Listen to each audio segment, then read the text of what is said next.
Imagine the year is 1788. Barely a breath remains before the French Revolution erupts, though no one at the Palace of Versailles seems to notice yet. Louis XVI's court keeps turning with the elegance of a golden clock, measuring the days with parties, rituals, and appearances. All of France suffers from hunger, but here, at the heart of power, luxury still masquerades as eternity. Outside, the sky begins to stain a deep orange, and the last rays of the sun caress the rooftops, the fountains, the statues, and the hedges stretching until they vanish on the horizon. The air smells of melted wax, of jasmine, of history. Servants hurry through the corridors. Footmen straighten uniforms. Maids arrange lace and fans. Versailles prepares for another night of splendor, as so many before, without suspecting that the time of absolute kings is running out. Before we go on, I'm very curious to know from what place in the world and at what time you're joining us tonight. I'd love to read you in the comments. Because in the end, even if centuries separate us, we share the same fascination for those moments when an entire civilization seems to hold its breath, just before changing forever. Walk with me. The sun is descending and the shadows begin to stretch along the garden paths. The fountains murmur with a serene rhythm, and the sculptures, bathed in the golden light of sunset, seem to come alive for an instant. Before us, the palace gleams like a colossal jewel. More than 2,000 rooms, more than 70,000 square meters of marble, silk, and gold. Everything you see was conceived for a single idea. The king's power had to be so majestic that it eclipsed even God. Since the reign of the great Louis XIV, the Sun King, Versailles was much more than a residence. It was a political machine, a stage where every gesture had meaning. Here, dawn was not simply the start of the day, but a ritual. The king rose before his courtiers, and with that gesture, the entire country awoke. Etiquette was not a whim, it was the language of power. And although his grandson now rules, Louis XVI, the weight of that theater remains intact. As we walk through the corridors, the echo of footsteps multiplies among the marble. The mirrors, lit by the day's last light, return reflections that seem infinite. Every hall, every lamp, every painting tells the story of a kingdom that sought to make beauty its shield. And yet, if you listen closely, you'll notice something in the air. A slight misalignment, a different vibration. It is the murmur of change, still distant, but already inevitable. In the Hall of Mirrors, the glow is almost unreal. Hundreds of chandeliers await their flames. Silk curtains sway softly, and the marble reflects the warm tones of dusk. In a few hours, the music of violins and the murmur of courtly conversations will resound here. The ladies will wear dresses that weigh as much as a fortune. The gentlemen will speak of politics and fashion, pretending not to hear the rumors arriving from Paris. The price of bread is rising. The harvests have been poor, the taxes unbearable. But such words are not welcome in the palace, not tonight. Marie Antoinette, in her apartments, calmly reviews her coiffure. The ritual of beauty is fulfilled with sacred precision: rice powder, pearls, lace, perfumes. Around her, the maids move without speaking, accustomed to that silence burdened with protocol. Elsewhere in the palace, Louis XVI reviews documents, clumsy among figures and decrees. He does not know it, but history has already begun to write his fate. Night advances and the sky turns dark blue. Torches light one by one in the garden, tracing paths that seem to flow like rivers of fire. From the kitchens comes the aroma of the banquet soon to be served. Roasted meats, thick sauces, sweets of exotic fruits. The musicians tune their instruments, and the echo of the harpsichord slips through the corridors like a promise of festivity. Versailles breathes grandeur, but also, unknowingly, nostalgia. It is the last golden sunset of a world about to disappear. The lights come on, conversations begin, and the palace, once more, prepares to shine. But beneath that perfect radiance beats a premonition no one wants to hear. Something moves, invisible behind the mirrors. And while the sound of the violins begins to fill the air, the sun finishes sinking over the gardens, leaving behind a deceptive calm, the calm that always precedes the storm. Night has already fallen over Versailles. Outside, the gardens dissolve into the gloom, and only the torchlight draws a hazy outline on the ponds. Inside the palace, however, everything shines. Thousands of candles burn in crystal chandeliers, casting on the walls reflections that multiply to infinity. The air is saturated with the perfume of flowers brought from the royal greenhouses, and the incense discreetly burned in the corners to soften the smell of wax. Every sound, the rustle of dresses, the clinking of glasses, the murmur of conversations, mingles with the distant music of the harpsichord, forming a symphony that seems to have neither beginning nor end. Versailles is, at this moment, the heart of the world. Or at least, that is how the court feels it. Since Louis XIV made it his permanent residence, the palace became the most visible symbol of absolute monarchy. Common air is not breathed here.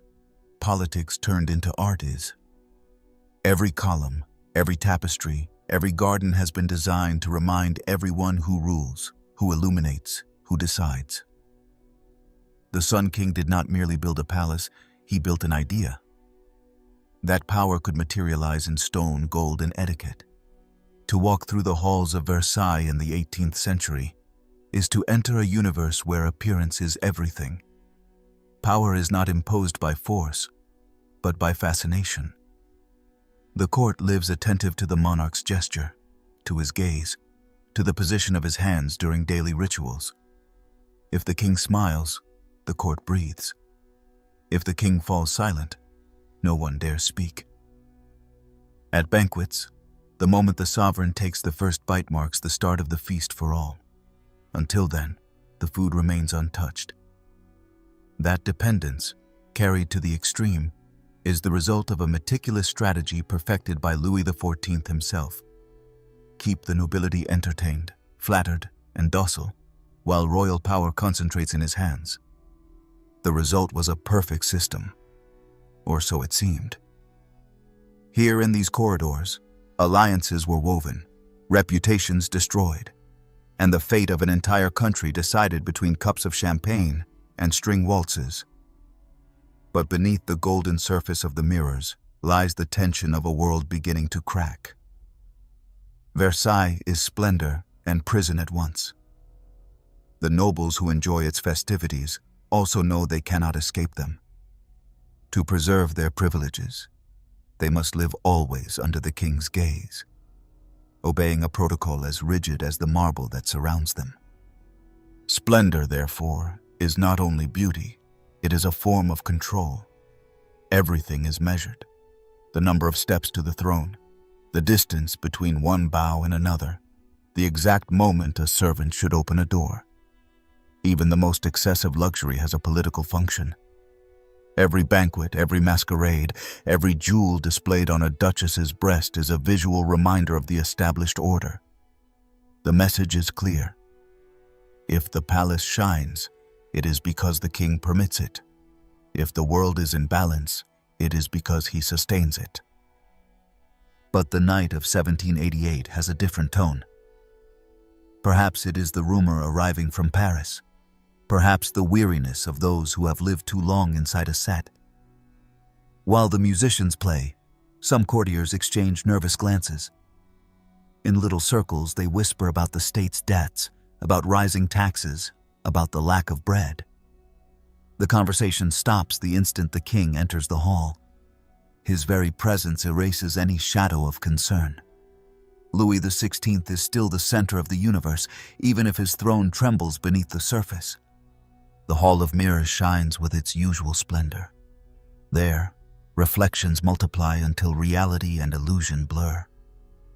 It is easy to lose track of time in this place, where faces seem to mingle with the glints of gold. Some guests close their eyes for a moment, letting themselves be wrapped by the music. And then the magic of Versailles reveals itself completely, the power to make one forget. Outside there may be hunger, crisis, or rage, but within these walls only the present exists, a suspended, endless present. Yet even in absolute beauty, the attentive ear perceives a discordant note. It is barely a rumor, a sigh, the echo of something that has no name yet but will soon change everything. In the distance, Paris does not sleep. The presses run, conversations ignite in cafes. The words liberty and people begin to repeat like an incantation. Here, though, another sound dominates, crystal vibrating with each chord, the past insisting on continuing to shine, though the future has already begun to knock at the door. How long can a kingdom stand upon the illusion of splendor? How long can a system last where beauty has replaced truth? Versailles has no answers, only reflections. And in them, perhaps, one can already glimpse the shadow of what is to come. The music goes on, but something in the air has changed. Outside, the wind blows harder, as if it wished to slip in through the palace windows. Inside, the candles keep burning, steady, majestic, ignorant of the smoke beginning to rise beyond the horizon. Night burrows into Versailles, but the palace knows no rest. Though shadows cover the gardens and the murmur of the court softens, behind the gilded walls a constant activity still beats, invisible to the guests. It is as if the building itself breathed. A colossal organism, made of corridors, chambers, and secret stairways where hundreds of people keep the machinery of power alive. While the nobles sleep after the salon's radiance, servants replace spent candles, clean marble floors, and refresh the scent of flowers before dawn arrives. Versailles never stops, because stopping would admit that its splendor is human, and therefore finite.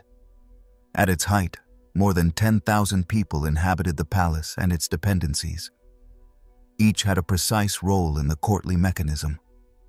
There were great dignitaries and their families, the king's officers, servants, musicians, cooks, grooms, gardeners, and all formed part of the same theater.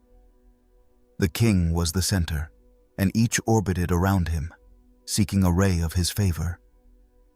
Daily life at Versailles was not measured by hours, but by the monarch's gestures. When the king woke, France awoke. When he ate, the kingdom ate. When he lay down, the entire country fell into symbolic repose. In practice, that absolute control manifested through an almost religious ritual, the lever du roi, the ceremony of awakening. At first light, privileged courtiers awaited their turn to witness the moment Louis XVI left his bed. It was not a simple domestic routine, but a public act, carefully ordered. There were hierarchies even in how one approached the monarch. Some had the honor of handing him a garment, others could only watch him dress. To modernize, it may seem absurd, but then every small gesture meant power. To be admitted to the ritual was a way to exist before the king's eyes, and to exist before the king was to exist before history. The entire day unfolded under that principle. The closer one was to the monarch, the greater the influence, the greater the chance to rise, or at least to survive. The corridors were full of whispers, favors, rivalries. Smiles were weapons, compliments, strategies. Even courtesy had a price.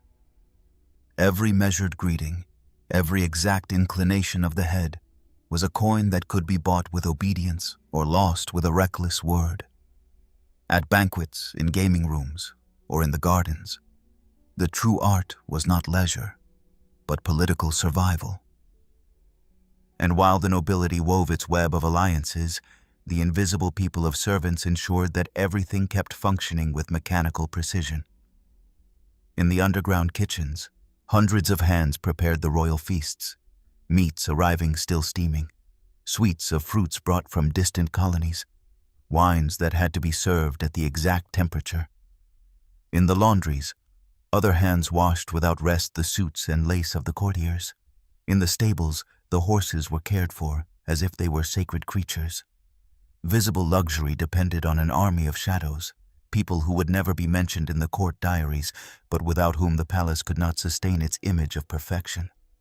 The day was structured like a score. Every hour had its music, its rhythm, its purpose. From the awakening to the monarch's supper, every action was regulated by a protocol so precise it bordered on the theatrical. Guards opened doors with a practice motion. Musicians knew when the harpsichord should sound to announce the king's arrival. Ladies lined up according to rank before entering the salon. There was no room for improvisation, and yet, beneath that ordered surface, a silent anxiety beat. The fear of falling from favor, of being forgotten, of slipping out of the radiance. At night, when the palace lights dim and the gardens sink back into darkness, some courtiers remain awake. Candles flicker in bedchambers. Secretaries review letters. Lovers meet in hidden corridors. Power never sleeps, and in Versailles, not even sleep is entirely private. The walls hear, the servants watch, rumors fly. In this golden world, intimacy is a luxury rarer than diamonds. Sometimes, amid the palace's constant murmur, someone might pause to listen. Perhaps the rustle of a dress in the gloom, the sigh of an exhausted servant, the wind slipping through the windows. These are the sounds of a universe kept in fragile, beautiful, artificial balance. Versailles, that marvel of art and discipline, shines like a star that does not know its light is already beginning to fade. And while the first roosters announce dawn, the servants hurry to prepare the new day. Everything will begin again. The same rituals, the same smiles, the same ambitions. But among the echoes of that eternal splendor, one starts to hear, far off still, a different voice, one that belongs neither to the court nor to the king. In the most resplendent apartments of Versailles, beneath frescoes painted with mythological scenes and crystal lamps that cast a trembling light, a woman prepares before a mirror so large it seems to double the world. Her face, perfectly illuminated by candles, shows the studied calm of one who has learned that every gesture can be interpreted. Marie Antoinette, Queen of France, observes her own reflection, while an army of maids tightens the corset, arranges the folds of the dress, and places with millimetric precision the powdered curls that crown her coiffure. Everything is ritual. Everything is appearance. Everything must be impeccable. Because in Versailles, imperfection is not forgiven, least of all in a queen. Daughter of the powerful Empress Maria Theresa of Austria, Marie Antoinette came to France at barely 14, turned into a living symbol of a political alliance. Her marriage to the Dauphin Louis, future Louis XVI, was a national celebration, but also a silent sentence. That girl, raised at the Viennese court, soon found herself a prisoner of a world where every movement was regulated, where the eyes of hundreds of courtiers followed her even upon waking. Here, in Versailles, the queen does not belong to herself. She belongs to the spectacle of power. Chroniclers of the time describe her as charming, spontaneous, fond of music and theater. She had a natural gift for elegance, a grace that captivated anyone who saw her. But that same naturalness, in an environment governed by the rigidity of etiquette, soon became her greatest fault. The old French nobles, jealous of her influence, began to murmur. They said she was frivolous, foreign, too light for the weight of the crown. Her taste for luxury, for dresses, perfumes, balls, became the favorite target of criticism. They did not understand, or did not wish to understand, that behind that search for pleasure lay a need to escape. Marie Antoinette lived surrounded by people, but was almost always alone. Neither the love of her husband, reserved and shy, nor the adoration of her ladies could fill the emptiness she felt. Her life was a constant performance, that of the perfect wife, the generous queen, the ever-smiling woman. But behind fans and laughter hid a deep sadness. Political pressures, rumors, the impossibility of finding a space of her own within the court led her to build a secret refuge, the Petit Trianon, a small architectural jewel within the vast domain of Versailles, where for a few hours she could be simply Marie Antoinette and not the Queen of France. There, far from indiscreet gazes, the monarch surrounded herself with an intimate circle of friends, listened to music, strolled through the gardens, and dressed in simple clothes inspired by the countryside. At the Trianon there were no ceremonies or hierarchies, only laughter, picnics, and flowers. Yet that search for simplicity would be interpreted as an offense by the courtiers, who accused her of scorning French traditions. In the eyes of the people, her taste for seclusion became a symbol of frivolity, and soon they began to call her Madame Deficit, blaming her for the kingdom's economic woes. The truth is, the queen did not fully understand the country she ruled. She had been born into a world where power was transmitted by inheritance, not merit, and where the poor existed more as rumor than as presence. However, as the years passed, she began to sense that something was moving beyond the palace walls. Letters from her ambassadors, low-voiced conversations among her ministers, the ever-tenser tone of speeches, all indicated that calm was about to break. And although history will remember her draped in jewels, there were nights when Marie Antoinette slept with her heart clenched by fear. We see her now, on this night of 1788, receiving her ladies, while the distant sound of violins mingles with the creak of corsets. Her laughter floats in the air, but her eyes sometimes lose themselves at an invisible point, as if looking beyond the mirror. Deep down, she knows the people's love has cooled, that murmurings cross the country like an icy wind. She tries to stand firm, to perform the role imposed on her, but beneath the layers of silk and diamonds beats a woman who longs for freedom. Meanwhile, the palace continues its dance of lights. Servants light new candles, conversations in the salons lengthen, and the clock moves unhurriedly toward midnight. Outside, the gardens sleep under the moon, and the echoes of the feast dissolve in the warm air. No one suspects that in the streets of Paris, far from this luxury, bakers close their empty shops and mothers extinguish their lamps with empty stomachs. And so, while the queen sighs before the mirror and the palace is cloaked in a golden glow, a question seems to float in the air. What happens when beauty stops protecting and becomes a burden?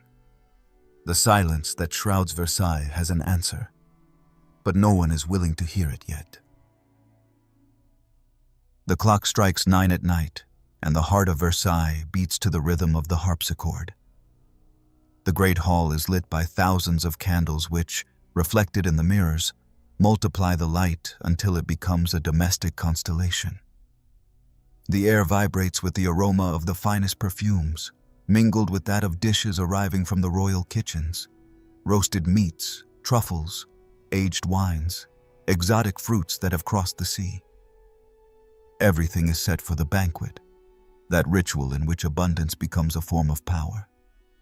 For in a court where nothing is left to chance, eating is not only a pleasure, it is a political ceremony.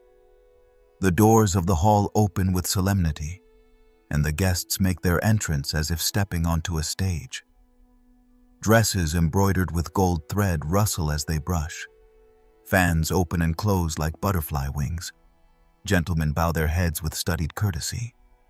On the table, porcelain glitters as if made of light, and silver cutlery reflects the eager faces of the diners.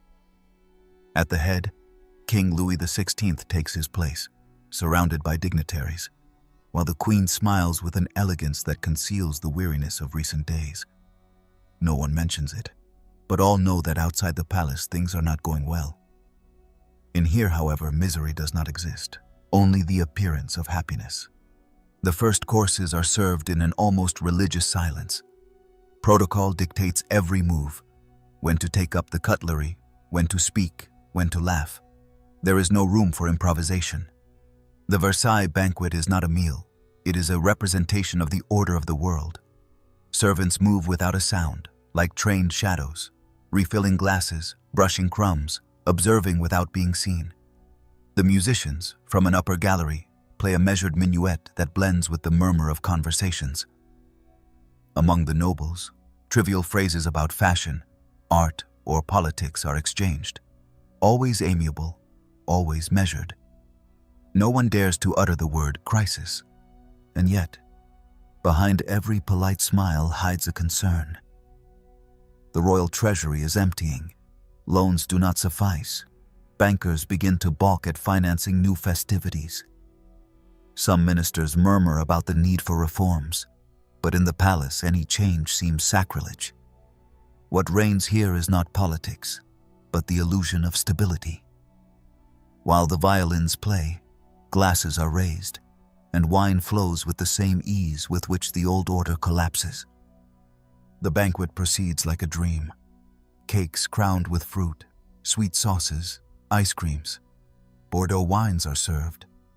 Guests laugh, some rise to converse, and the atmosphere grows ever lighter, ever more artificial. Behind masks of silk and the flutter of fans, faces seem all alike, as if the entire court were a single character playing a role learned by heart. The sound of laughter, amplified by the mirrors, fills the hall with an unsettling, almost mechanical echo.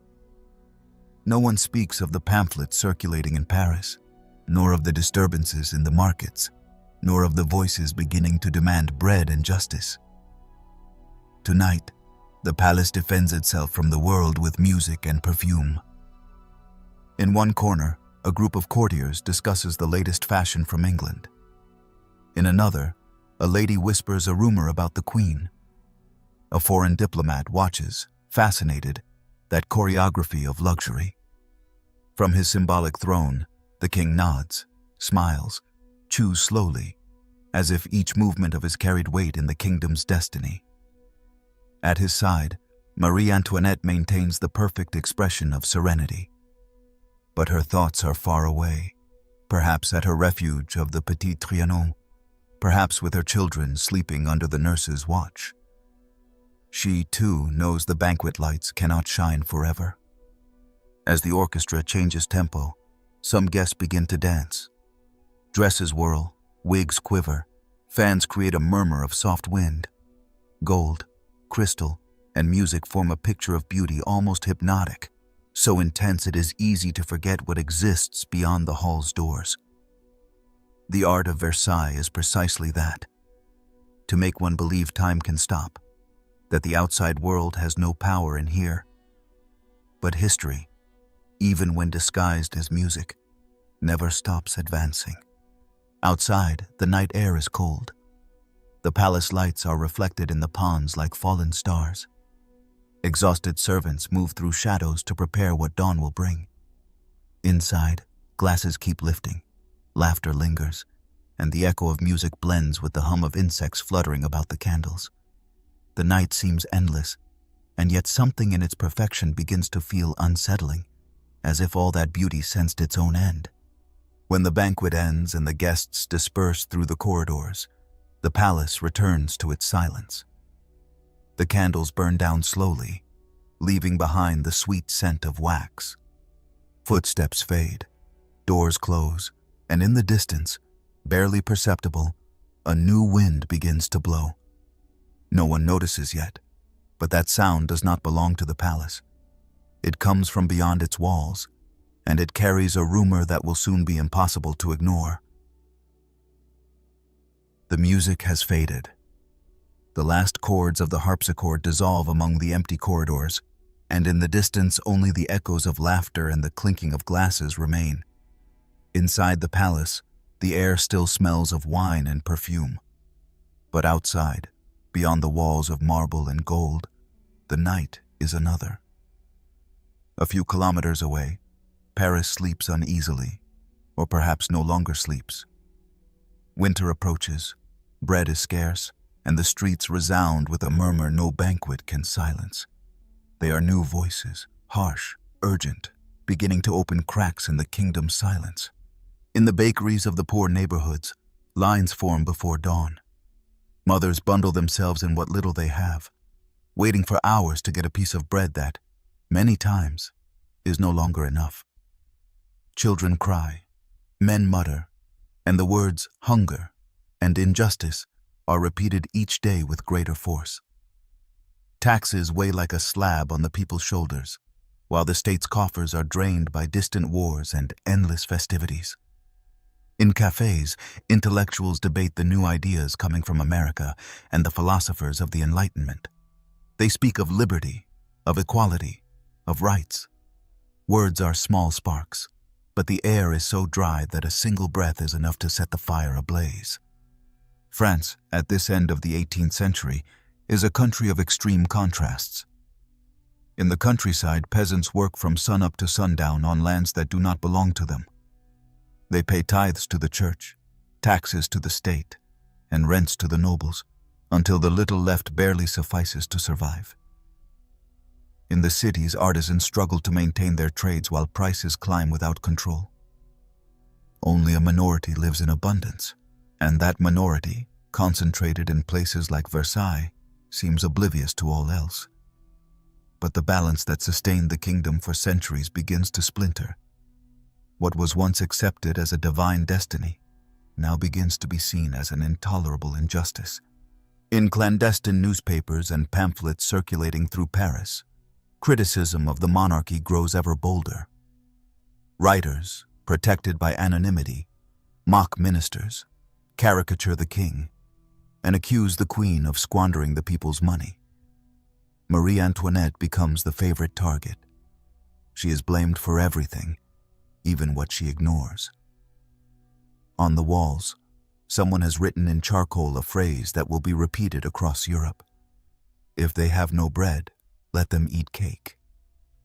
No one knows if she said it, but the myth is more powerful than the truth.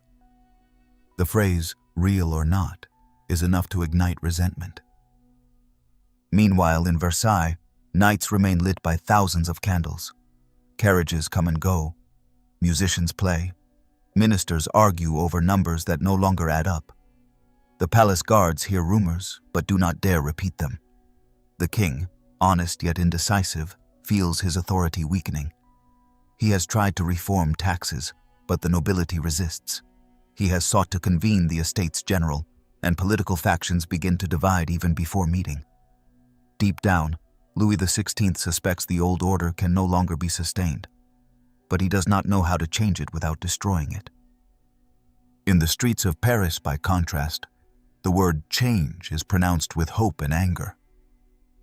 Impromptu speakers climb cafe tables to talk about the people and the nation. In workshops, apprentices discuss politics. In markets, women, those who bear the hardness of hunger, become spokespeople for a new language. They say the people's voice is worth as much as the king's. They say no one is born to serve, but to live. They say, without knowing it yet, that the world is about to reinvent itself. The walls of Versailles are thick, but not impenetrable. News arrives disguised as rumor. Rumors turn into suspicions, and suspicions into fear. Some courtiers begin to look toward Paris with distrust. Others, more pragmatic, send money abroad in case things worsen. But most keep pretending nothing changes. They prefer to believe storms always pass, and that the palace's radiance will withstand everything. Yet if one walks through the gardens at midnight, when the wind stirs the branches and the fountains seem to murmur, one can hear something different in the air. It is no longer the sound of water, nor the creak of trees.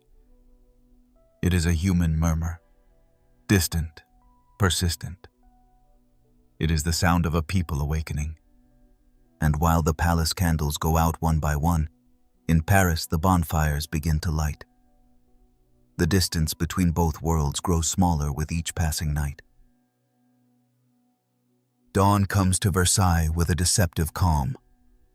From the windows of the salons, light filters through the silk curtains, bathing the marble with a golden glow that could be mistaken for peace.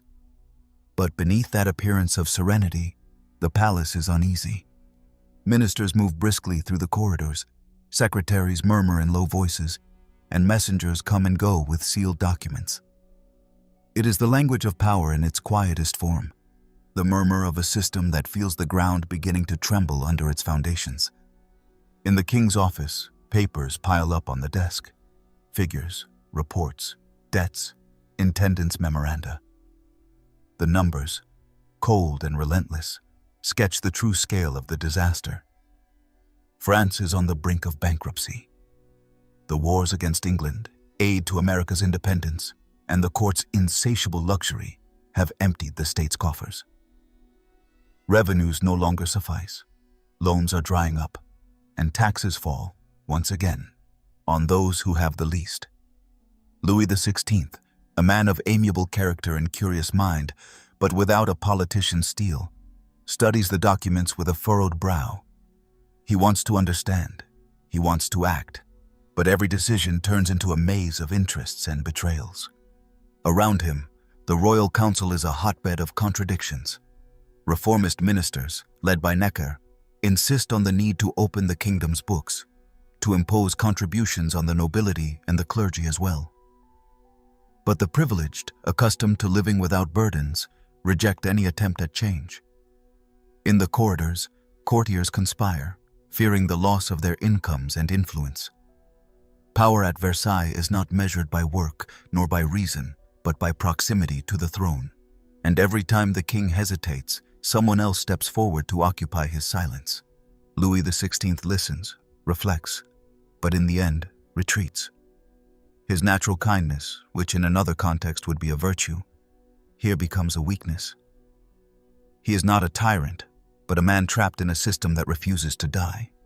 He has goodwill, but lacks the implacable resolve his situation demands.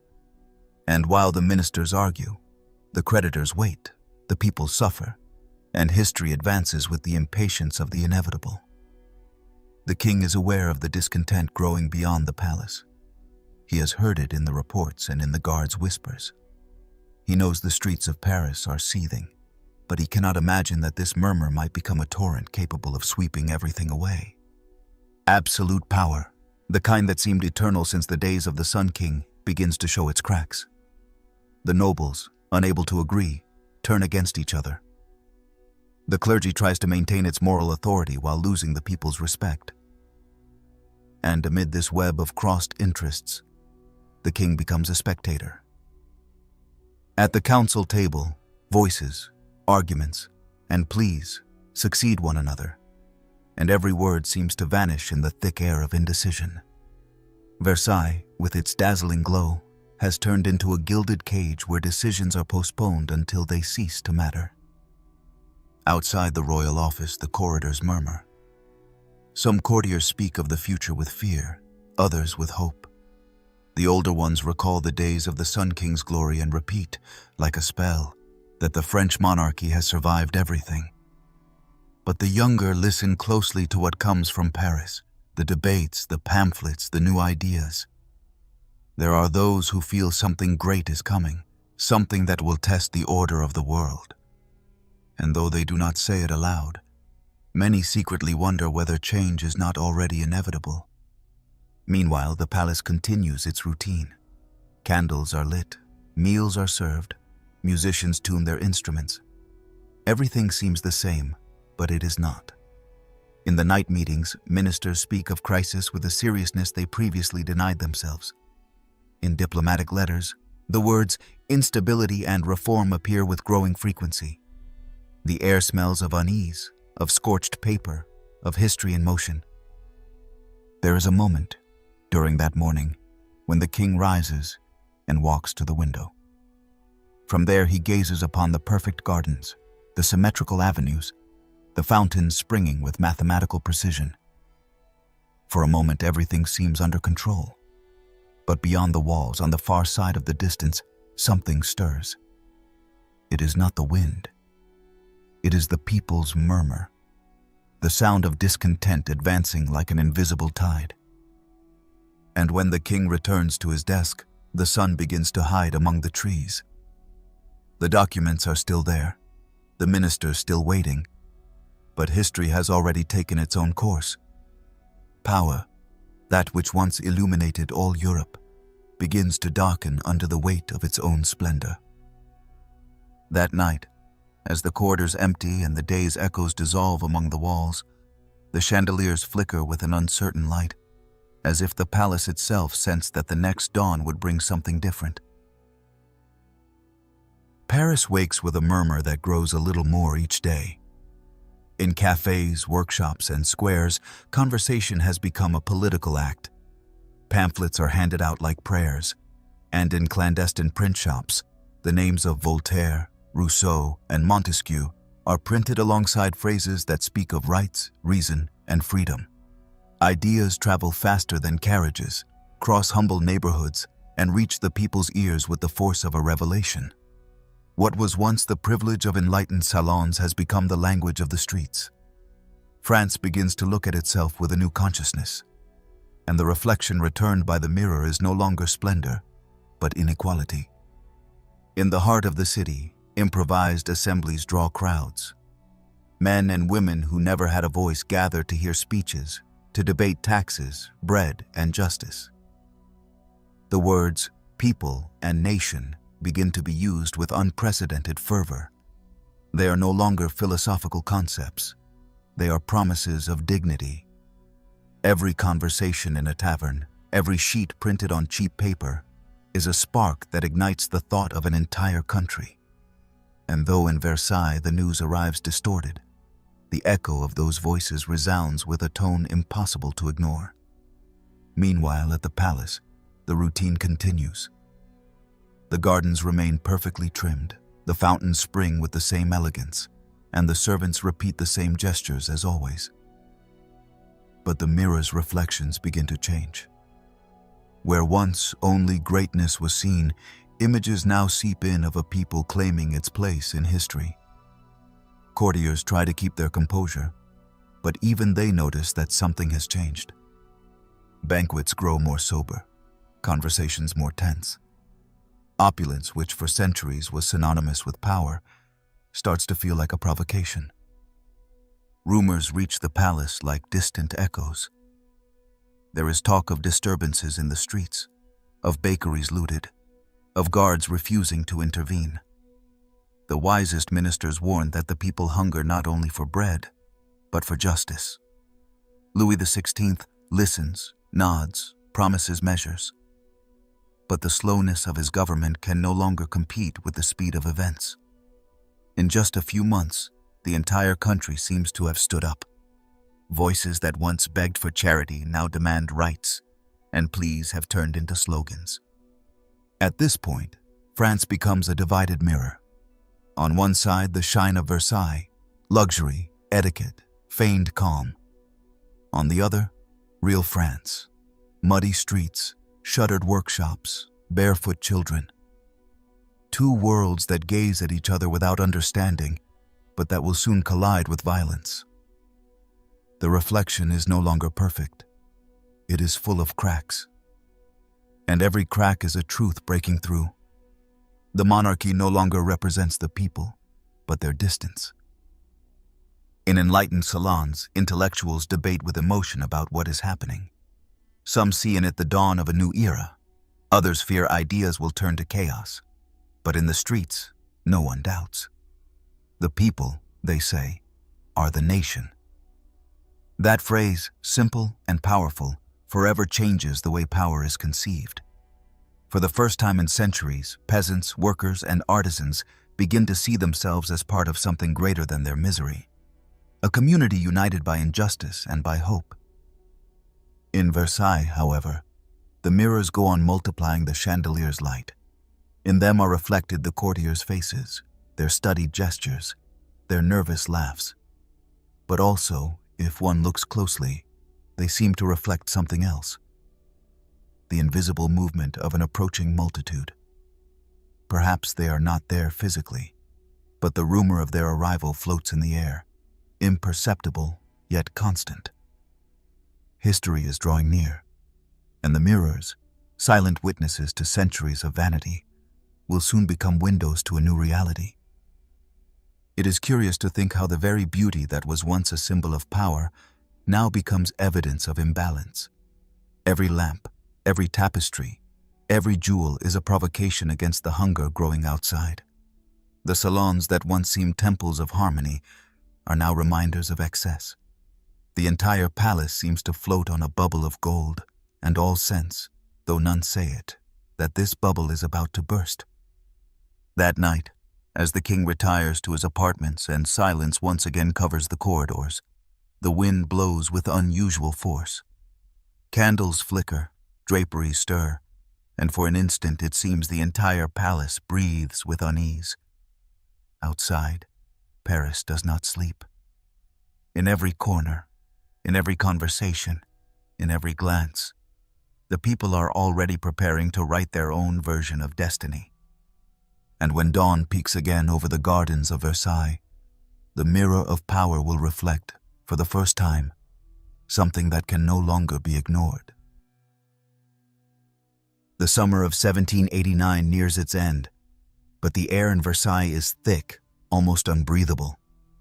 Inside the palace, candles burn with a feverish intensity, and the perfume that saturates the salons barely manages to disguise the tension in the air. Conversations, once lively and frivolous, have taken on a lower, more restrained tone. Something has changed, and everyone feels it.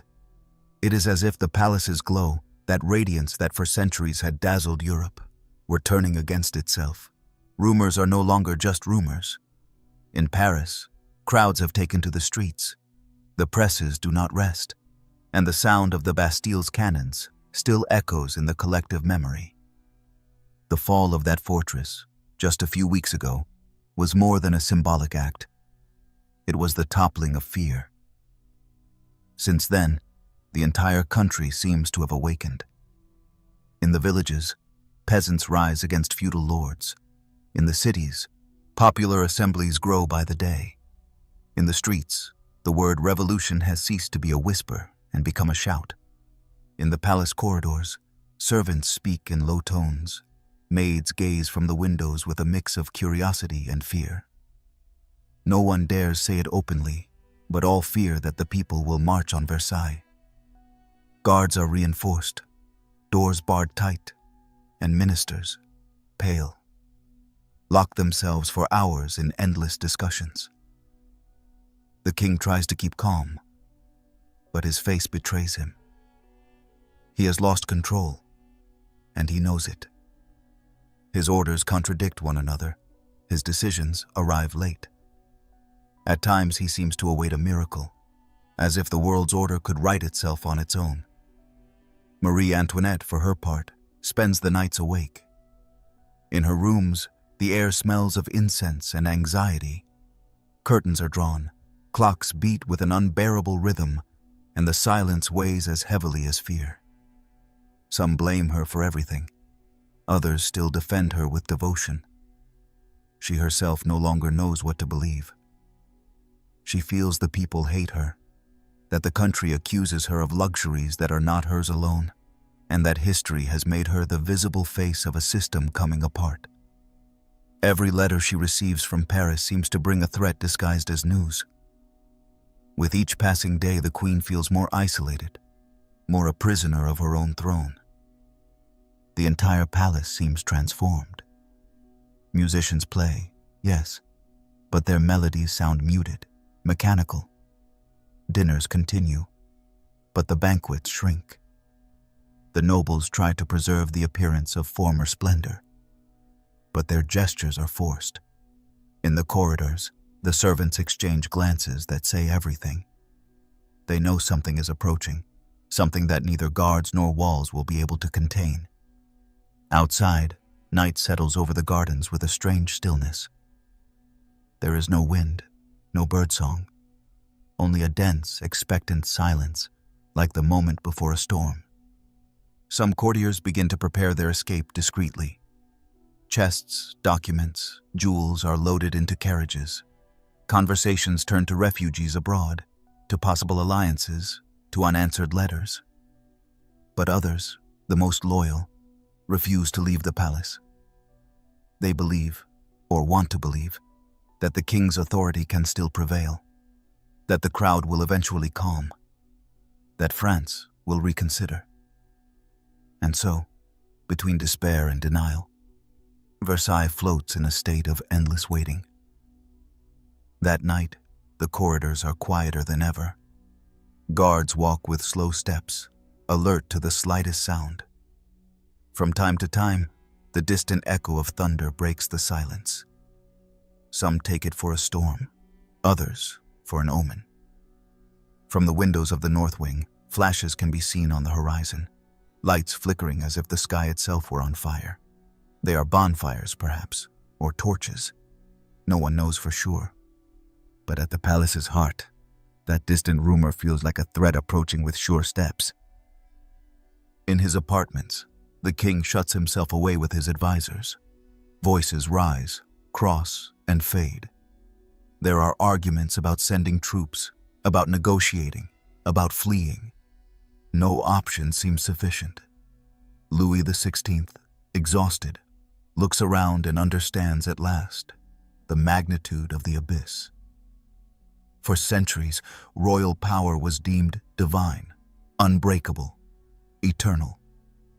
And now, before his eyes, that power melts like wax under the heat of human fire. Marie Antoinette prays in silence. Her hands tremble, but her gaze is steady. Through the window, she watches the moon's reflection on the ponds, and for an instant, the water returns the image of a queen who no longer rules, but waits. The incense keeps burning, slow, persistent, filling the air with a sweet, sorrowful scent. Versailles, that monument to order and perfection, seems suspended between two worlds. The past that refuses to die, and the future that demands to be born. And when the clock strikes midnight, an absolute silence envelops the palace. Not a single sound interrupts the stillness, save the building's own heartbeat, that pulse announcing that something, at any moment, is going to break. Outside, the lights on the horizon flicker with growing force. No one knows it yet, but the path separating the crowd from the palace is no longer so long. The dawn of October 5th, 1789, has none of the golden sheen of days past.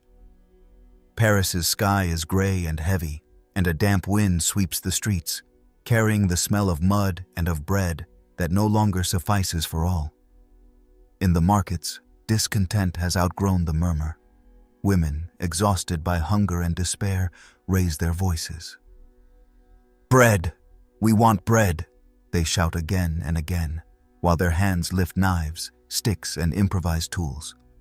They are washerwomen, vendors, maids, mothers who have spent too many nights with nothing to put on the table.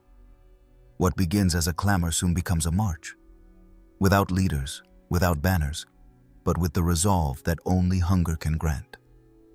By mid-morning, thousands of women advance toward Versailles. They carry with them the people's anger and the echo of all the broken promises. As they pass, soldiers hesitate. Some step aside, others join.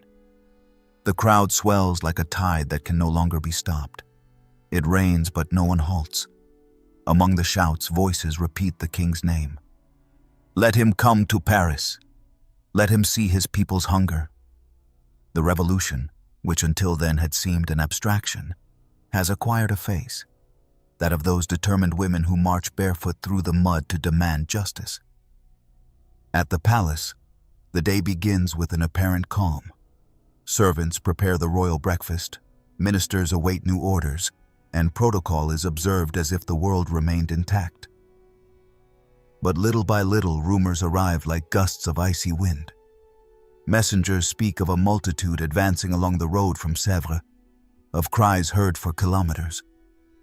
No one believes it at first. No one can imagine that the people have dared march toward the very heart of power. And yet, the sound draws near. At noon, the bells of Versailles peal in urgency. The army mobilizes. The royal guards close the palace gates. Nobles take refuge in their apartments. From the balconies, some courtiers watch the human column approaching. Drenched women, men armed with spears and muskets, youths with faces smeared in mud and fury. The sight is overwhelming. No one in the palace has ever seen anything like it. When the crowd reaches the gates of Versailles, the air fills with shouts and improvised drums. They want to speak with the king. They want bread. They want answers. Louis XVI, confused, wavers. Some advise him to flee. Others urge him to face the people. But he, with a mixture of pride and bewilderment, decides to stay. "I will go speak with them," he says. It is a brave gesture, or perhaps a desperate one, but far too late. Marie Antoinette looks out a window and sees for the first time the true face of her people. It is not the idealized crowd of portraits, nor the one that greets during royal promenades. It is a people tired, hungry, furious. Her gaze meets that of a thin woman, weathered face and eyes ablaze. For an instant, they seem to recognize each other. A queen and a mother, separated by an abyss no words can bridge. Marie Antoinette steps back, pale. Hours pass amid tensions and negotiations. The king agrees to sign a decree promising bread for Paris and some moderation in taxes. The crowd cheers but does not disperse. They want more than words. They want the king in the capital, under the people's gaze. At night, while the palace tries to sleep, the improvised camps by the garden rails glow with bonfires. Revolutionary songs resound in the distance. Inside the palace, guards keep watch with fingers on triggers, fearing the inevitable. At the next dawn, the calm breaks. Some demonstrators manage to enter the palace. Corridors fill with shouts, and chaos takes hold. Doors are slammed shut, servants flee. The echo of footsteps thunders on the stairs. Amid the confusion, the people manage to reach the queen's antechamber. Marie Antoinette takes refuge with her children, while the crowd's cries boom beyond the walls. Fear wears the face of overflow. At last, the guards restore a fragile order. Louis XVI appears on the palace's main balcony. Bareheaded and pale, he promises to accompany the people to Paris. The crowd erupts in cheers, though their joy is bitter. The king does not yet know it, but that gesture, meant to calm tempers, marks the symbolic end of absolute power. From that moment on, the monarch will no longer reign from his palace, but under the watch of the people who have learned to defy him. The procession back to Paris is slow and silent. In the rain, the royal carriage advances, escorted by a human tide. In the streets, Parisians watch in disbelief as the king arrives like a prisoner, accompanied by the people he once ruled from afar. Versailles is left behind, wrapped in a desolate silence, like a body from which the soul has been torn. And as the echo of drums fades on the horizon, the great palace of the French kings wakes empty for the first time in more than a century, not yet knowing it has just become the setting of a past that will never return. The royal carriage stopped at dusk before the Tuileries Palace in Paris. It was October 6th, 1789, and the journey from Versailles had lasted interminable hours. Outside, the crowd waited with a mixture of jubilation, curiosity, and hatred. Inside the coach, King Louis XVI, Queen Marie Antoinette, and their children kept a sepulchral silence. They had left their residence under the people's escort, surrounded by shouts, revolutionary songs, and placards demanding justice. The road was marked by mud, rain, and the beating of drums. Every meter traveled took the monarchs farther not only from Versailles, but from the world they had known. When the carriage doors opened, the king descended slowly, greeting with an awkward gesture.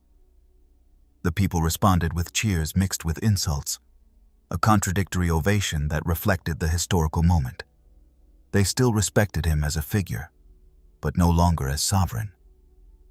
From that night on, Louis XVI would cease to be France's absolute monarch and become a prisoner in his own realm. Power, which for centuries had emanated from his dynasty, now flowed from the streets to the new actors of the age, the people and the revolution. Versailles, meanwhile, was left behind, silent and empty. The lamps that had lit the banquets were extinguished one by one, and the echo of footsteps vanished from the corridors. The fountains ceased to flow, the gardens were strewn with fallen leaves, and the air began to smell of abandonment. The few servants who remained in the palace wandered aimlessly, as if the place's soul had departed with the king's. The rooms, once full of laughter, perfume, and music, were now only empty sets. The monarch's portrait seemed to look in bewilderment at the silence surrounding them. In Paris, the royal family tried to adapt to their new life. The Tuileries Palace was spacious, but lacked Versailles' magnificence. Routines, however, attempted to persist.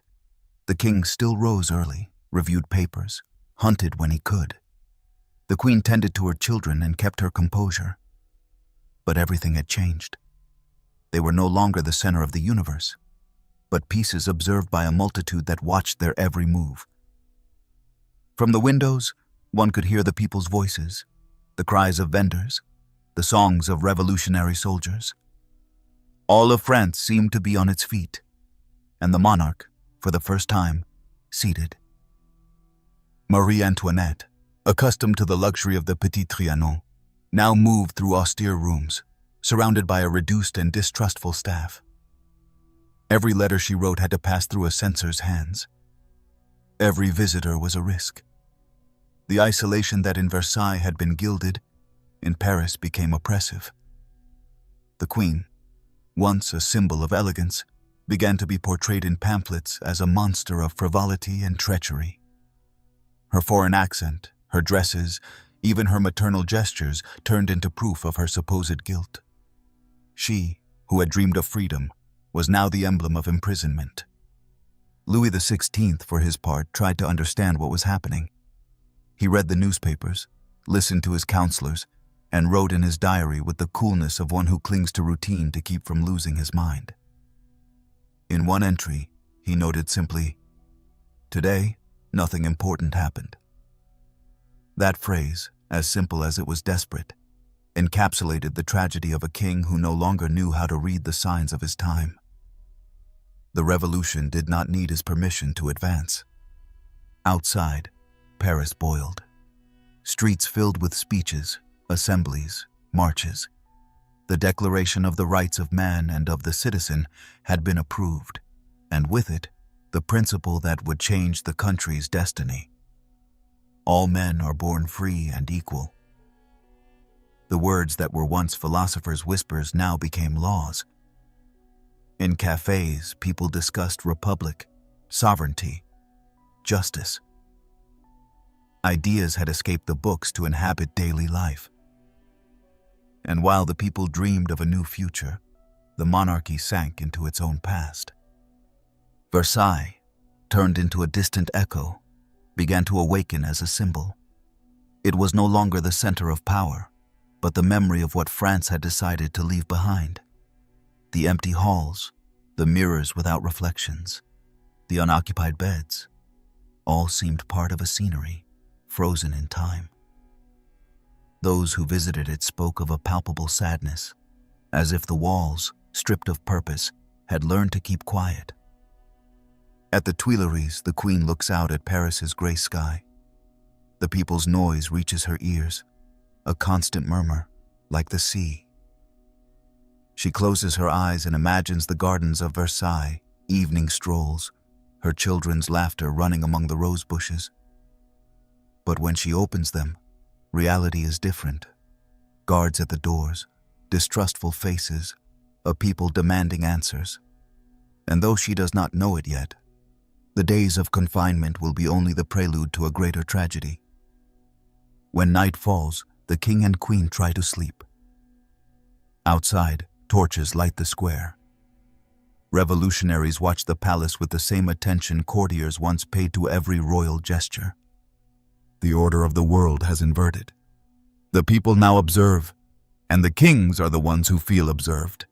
And so, as Paris's bells strike midnight and the wind snuffs out the last candles, the echo of Versailles seems to reach the city, distant, fragile, like a sigh.